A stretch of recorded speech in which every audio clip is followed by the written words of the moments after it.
Hi, good morning po. Bakit nga po ba tayo nagkakasipon?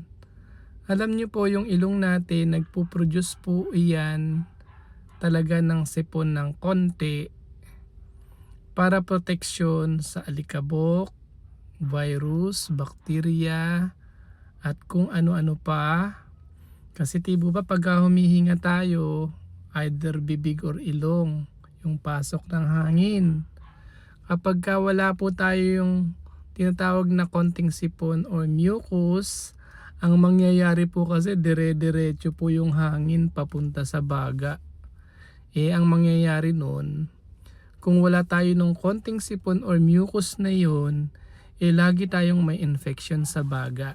Ang ibig kong sabihin po, protection po yung mucus or sipon na iyon. Kaya lang, may mga bata po or tao na ang bilis or napakaraming mag-produce ng sipon. Yun talaga yung sipon. Sinisipon po yung anak ko. Dok, sinisipon ako.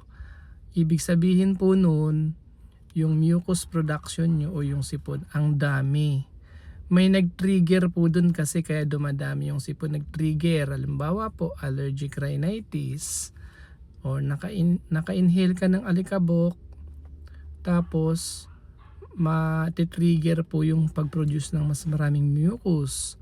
May common colds ka, virus, matitrigger yung maraming sipon. Naka-inhale ka ng dust mite, may resipin ka, nagpo-produce ka ng maraming mucus. Dok, ano naman yung post-nasal drip? Yun din po yun, yung overproduction ng mucus na dumadaan sa ngalangala, natitrigger yung mga coughing reflex natin, kaya inuubo ka na rin. So kapag tumulo yun sa back of the throat, yun po yung post-nasal drip. Ayan. Dok, makikita ba sa Biblia ang tungkol sa ilong natin? Ala, ginawa pa akong pastor. Ano po?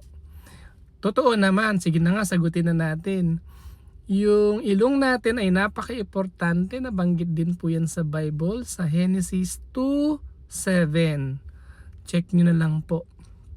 Nakalagay doon, at hiningahan ng Diyos ang ilong ng tao at ang tao ay from alabok sa lupa ay naging espiritong may buhay. Ayan po yan ha. Ayan, naging pastor pa tuloy ako. Good morning po.